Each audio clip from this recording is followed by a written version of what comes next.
Hello everyone, welcome back to Gurukul Academy. In this video, we are going to learn about fundamental rights from Article 12 to Article 35. It's part 3 of Indian Constitution and it's our lecture 1. So what are these fundamental rights? Fundamental rights are the basic human rights enshrined in the Constitution of India and are guaranteed to all citizens. Fundamental rights are the basic human rights, and these rights are present in our Constitution, and our Constitution guarantees this right to all the citizens. They are applicable without any discrimination on the basis of race, religion, gender, etc. That means fundamental rights are applicable to everyone without any discrimination. It's not that the person with skin color white will get all the rights and the person with comparatively different skin color will not get. So fundamental rights are applicable to everyone. Significantly, fundamental rights are enforceable by the courts subject to certain conditions. Suppose your rights are violated, then you can approach court and you can demand your right. That's why these fundamental rights are enforceable by the court, and under certain conditions these rights are enforced in the society. Now question arises, why are they called fundamental rights? We have two answers for it. The first point is that they are enshrined in the Constitution. Enshrined means present in the Constitution, and the Constitution guarantees it. Second point is that they are justiciable. That means on the basis of fundamental right, justice can be done in the society. They are enforceable by the court. These fundamental rights are enforceable by the court, as we read in the last slide. And as I said you, if your rights are violated, then you can approach court of law to claim your right. So these are the 2 points why they are called fundamental rights. Moving to next slide, list of fundamental rights. You all know that these are the 6 fundamental rights: right to equality, freedom, right against exploitation, right to freedom of religion, cultural and educational rights, right to constitutional remedies. So these are the 6 fundamental rights. Now listen carefully. There was one right to property. At present it is a legal right, but it had been a part of fundamental right. So it's written here, there are one more fundamental right in the Constitution, the right to property. There was. So right to property had also been a part of fundamental right, but now it is not. What's the reason? Let's see. This right was deleted by the 44th Constitutional Amendment. So with the help of 44th Constitutional Amendment, this right was removed from our list of fundamental rights. Why? Because this was because this right proved to be a hindrance towards attaining the goal of socialism and redistributing wealth or property equally among people. That means right to property was like an obstacle, or you can say like an resistance in the path of attaining the goal of socialism. And also because of this right to property, it was hard to redistribute the property equally among the people. That's why this right by the 44th Constitutional Amendment is removed from fundamental right. At present it is a legal right. Moving to next slide. Now we are going to deal the fundamental rights from Article 12 to 35 specifically. Beginning with the first one, right to equality. Article 14 to Article 18. So right to equality guarantees equal right everyone, irrespective of religion, gender, etc. So right to equality means that every citizen of the country should be treated equally in the society, irrespective of any discrimination. It ensures equal employment opportunity. Now what comes under right to equality?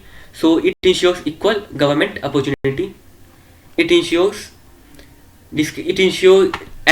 against discrimination by the state in matter of employment on the basis of caste, etc. The right also includes the abolition of titles as well as untouchability. We know that in our ancient society, the untouchability was practiced a lot. During our freedom struggle also, untouchability was there, and Gandhiji named all those people as Harijan. So untouchability was practiced. This right to equality is like a hammer to break this untouchability mindset from our society. Moving to our next slide, right to freedom, Article 19 to Article 22. freedom is one of the most important idea cherished by any democratic society. So it's of course common, obvious that if a democratic society is there, freedom must be there. The Indian society is a democratic society, and that's why we have freedom. The freedom rights includes many rights such as freedom of speech, freedom of expression, freedom of assembly without arms, freedom of association, freedom of practice any profession, or freedom to reside in any part of the country. So under the right to freedom, these rights will come. That we can speak anything, we have right to freedom, right to expression, we can express ourselves, we can live in any part of the country, we can practice any profession, we can form associations, etc. Now some of these rights are subject to certain conditions. These right to freedom, these rights are under certain conditions of state security, public morality, decency, and friendly relation with the foreign countries. That means sometimes there is restriction on some kind of right to freedom because of security, public morality, or friendly relation with foreign countries. So sometimes you can see some reasonable restriction on these rights. The next is a right against exploitation, Article 23 to Article 24. The right implies prohibition of traffic in human beings, beggar, and other forms of forced labor. Now beggar, you know what is beggar? When the people, they were forced to work in any land without any money, means they were forced to work but they were not paid. So right against exploitation says that this kind of beggar system should be removed from our society. So it also implies prohibition of children in factories. That means it also says that the child labor should not be there in our society. The constitution prohibits the employment of children under 14 years in a hazardous condition. The next one is cultural and educational right, Article 29 to Article 30. This is cultural and educational right, Article 29 to Article 30. These rights protect the right of religious, cultural, and linguistic minorities by facilitating them to preserve their heritage and culture. Now, this right help people to preserve their religion, their culture, and their linguistic minority. Suppose a language which is minority in a country, that does not mean that the people who are using that language should be disgraded, or their language will not get any stand in the country.